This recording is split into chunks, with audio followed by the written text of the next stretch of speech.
What's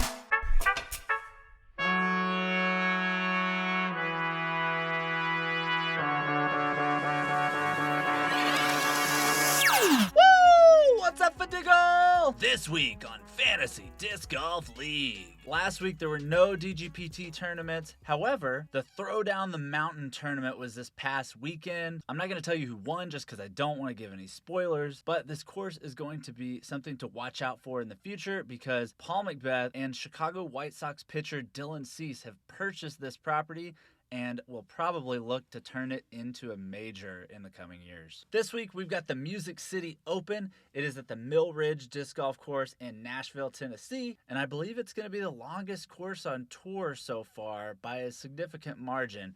It's almost 10,000 feet. This tournament's been run for several years, but this year it's an Elite Series event, and about half the holes were completely changed. So the layout is going to look quite a bit different than last year. Lots of long drives, lots of long upshots, and lots of tight greens. I took a look at the caddy book, and it looks like it's going to be a pretty interesting course. The MPO and the FPO layouts are mostly the same. It looks like another course that was basically designed for MPO, and then they were like, you know what, let's just make these holes a little bit shorter and call it an FPO course. Not the best way to do things in my opinion. I really like the way that Texas State's made it two distinct courses for MPO and FPO. I think personally it led to a lot more excitement down the stretch. Okay, let's do a quick recap of the Texas State's results and then we'll get into the predictions for the Music City Open. Let's do this. All right, in 12th last week we got Gil. No surprise there. He had 3 MPO players not play and he took a 122 for each of them. So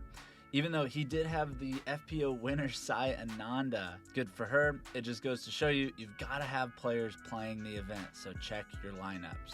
I'm probably going to say that about 10 times in this video. Number 11, James Old. He seems to be the lowest of the many teams that got ravaged by top pros just not playing Texas State's. He didn't have Kevin Jones or James Conrad, and that means he had to start some less than ideal players, and he got punished for it. In 10th, we had Daniel. Kind of the same story with Daniel. He had Chris Dickerson and Mason Ford not playing and didn't make lineup substitutions. In 9th was Brian. Same as the last two, no Paul McBeth, no Silas Schultz. Brian, you had 2 top 10s, so you probably would have done pretty well had you just checked your lineup. So just check your lineups, guys. Check your lineups. Number 8, Matt.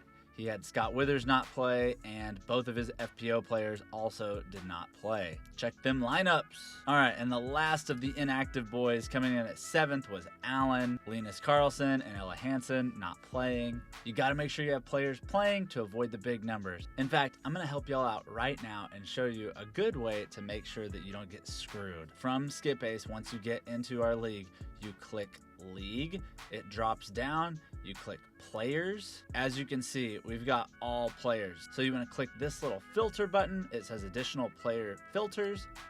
You click that, you select free agents and then playing in upcoming event.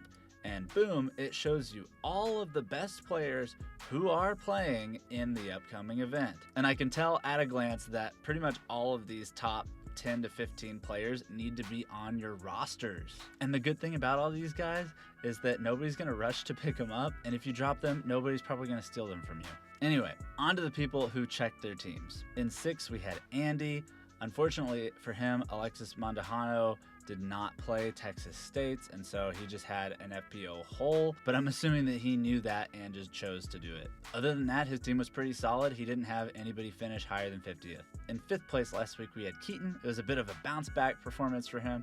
All of his MPO players did pretty well. He did get to use an alternate, but took a pretty big number, so that's why he ended up being 5th. In 4th, with a bit of a surprise showing, definitely benefiting from the lack of big names at this tournament, Jonathan. Obviously, Calvin Heimberg is a stud. He's probably the best player on the planet at this very moment. And Jonathan was fortunate to get 2 alternates subbed into his lineup that both gave him okay scores. In 3rd, James Anderson. He had a couple of surprise top 40 performances from Raven Newsom and Tony Farrow, but he got solid play from his whole team despite being down his 2 best players, Eagle McMahon and Haley King. In 2nd place was Eli. He had 4 top 10s and 2 top 40s, so his team is looking good and it's very consistent. And then taking 1st and the 11-0 this week, my team. 3 top 10s, 2 top 20s, and all without my best player, Matty O. Let's go! Okay, on to predictions for the Music City Open. In 12th, I've got Gil. Kind of hard to not pick him here. He's averaged about 11th place in the first 4 tournaments, I think. He just needs to get some players on his roster. In 11th, I've got Jonathan again. Obviously, having the best player helps a lot, but besides that, I'm just not seeing anything that I like. In 10th, we have Allen. Need to make some lineup moves. In 9th place, we got Keaton. This is the start of a crowded middle tier, in my opinion, so I do think there's a way you could finish a lot higher than 9th, but that's just what I'm going to go with. At number 8, we have Matt. It's just another high variance lineup. Number 7, we got Brian. Holy cow, James Proctor is really, really good at disc golf. I was not ready for him to just dominate the beginning of the season. Half your lineup looks awesome, and half your lineup looks kind of eh. Number 6, James Anderson. This team looks pretty good on paper, but it also feels like it's done a bit of overachieving so far. Number 5, Daniel. He has Chris Dickerson, who seems to always win this event. This pick could come back to bite me, but I'm banking on 4 solid MPO finishes. Number 4, James Old. After he does some substitutions and gets his studs back in the lineup, I expect his team to be right in the mix. At number 3, I'll go with my team. I feel like I've done a good job of collecting upside players while also having a safe floor. I'm excited to start each one of them because I think they all have top 10 to 20 potential. Number 2,